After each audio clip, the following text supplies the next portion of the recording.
Today we are having with Dr. A.D. Darji. He is the HOD of Electronic Engineering from NIT Surat. Hello, sir. Welcome to our show on Thoughts of Education. Thank you. To start with the interview, my first question is, what are the opportunity available for the growth of the students, including internship and seminars? Yeah, actually, here in SCNIT, internship is one of the compulsory requirement in the third year in the semester break. So usually all the students they are going for internship in MTech. After 1 year of coursework, they are all going for different companies to have their internship. So this is, internship will give you very good industrial exposure. Not only that, they learn a lot of industrial aspect, and then it will make more opportunity in order to get their jobs in the industry. So far as seminars are concerned, in order to have very good communication skill is one of the requirements nowadays, apart from academics. So these seminars we have compulsory in UG as well as in PG. So PG, the seminar credit is more as compared to UG, but nevertheless, seminar gives very good idea about how to prepare topic, and how we can refine our communication skill in order to explain the defined topic within a given time period. So it helps the student during interviews and all other placement processes. Yes, sir. Sir, how does the curriculum of your institute ensure the best practice in the industry? Yeah, actually, whenever we design see, first of all, in NIT we have a lot of autonomy. 30% syllabus we can change, even, and means beyond the curriculum also we can go at least 20 to 30%. So that modulation we can do in the semester whenever syllabus is offered. Moreover, syllabus, there is a practice, the syllabus is revised every 5 years. So we always remain with pace with industry and latest development. Not only that, during syllabus revision, we define the committee members such a way that they give inputs. So basically, committee consists of members from industry, academia, and students.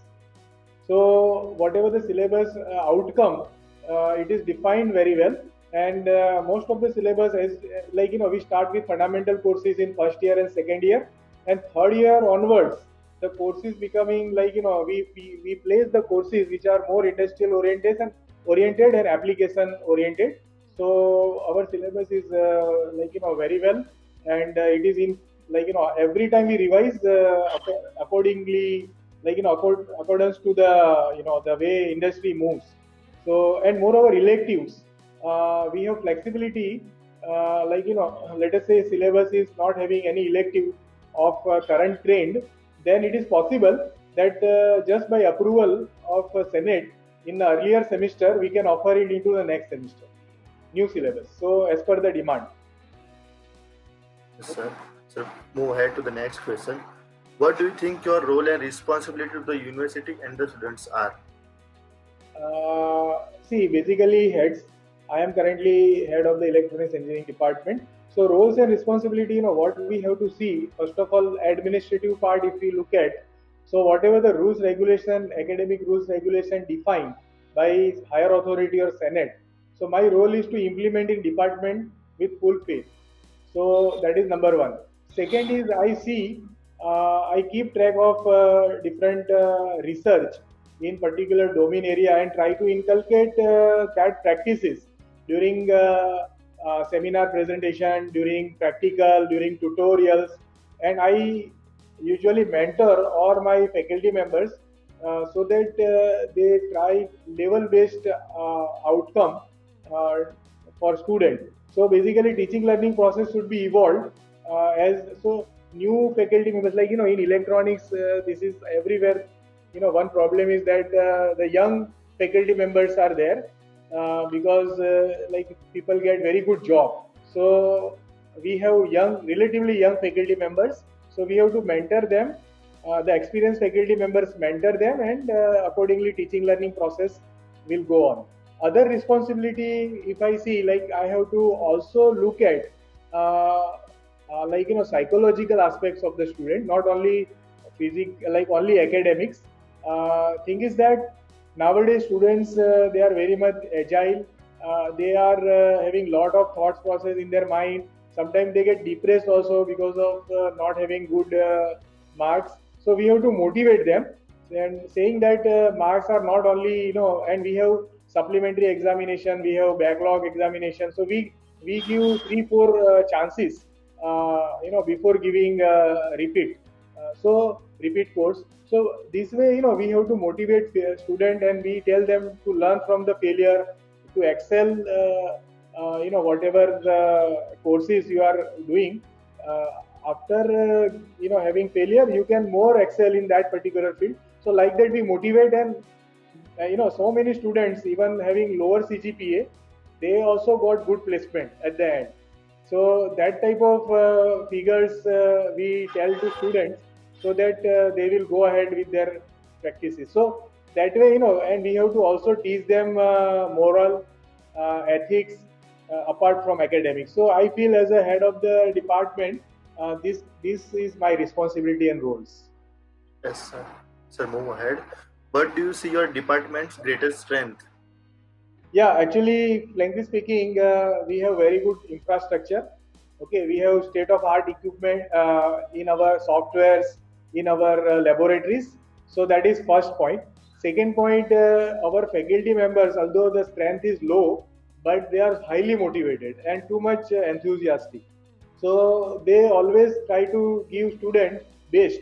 And another thing, our department, we have, since we NIT, lot of autonomies are given to the faculty members, so they enjoy their autonomy in order to give their best academic outcome during their teaching process. So as a strength, I should see these many points. And moreover, I should say we have very good foreign exposure also through different conferences organized abroad. So faculty members and sometimes students also, they go to attend and to present papers. So that brings good strength to the students and faculty member of global global perspective. Yes, yes, sir. Sir, move ahead. When you first came to the university, what was your vision of your university? What was your vision? Vision, okay. Yes, sir. When I joined, or general way you are asking. Yes, sir.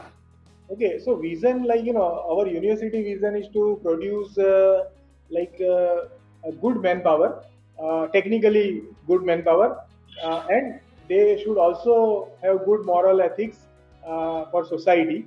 Because see, without engineer is only, see, if we have only engineering knowledge, sometimes it is not sufficient to build up a good society. So we try, our vision is that we have to maintain balance with moral ethics, which will be helping to society to grow, and at the same time good engineering skill, which will help to generate revenue for our India. So we always try that we should produce good engineers. They should fetch good revenue in future. Not only that, they build very good society, and at the end, Mother India. Sir, being the head of the department of the institute, what is your philosophy of leadership? Yeah, I already told, basically, I always feel that, first of all, the rules should be followed, the academic practice should be followed in a proper manner. So that is first thing I always check. Not only that, we have to, modulate, we have to be soft when students commit some mistake. At the same time, we have to become little hard also whenever we have to teach them some lesson. So ultimately, our as a head, my role is that to maintain the good academic practice in our department, to keep state of the art equipments and all softwares ready to use, so that student may not feel there is a scarcity of resources. We always think that our department should remain clean, tidy. So these all, I always see. And at the end, I already told you that the leadership, the role is that how you can take best out of your subordinates. So every student have some skill. It is not like some student has some good skill of extra curricular activity. Some students are academically very strong. Some student they have good interest in music. Or so what we see, we have to modulate student activities such a way that they also focus on extracurricular activity. Not only that, they should also focus on their career. So like that, as a leader, I always see everything should be balanced. We have so many student chapters through which they go through different extracurricular activities in the evening time, and during daytime they focus on their practicals and theory classes. So like that, I see that everything should be managed properly, and everyone can contribute at the highest level into the department, whether it is student, whether it is faculty member, whether it is sweeper, so or any other. So that best efficiency can be obtained. Can you tell me about your laboratories of your department? Yeah, we have around, see, if you consider small and big labs, you have total 22 labs. But just I will speak out some big labs. We have electronic system design lab, communication lab, communication research lab. We have VLSI design lab, embedded system labs. We have RF microwave labs. So different labs are there, and even we have sensor labs.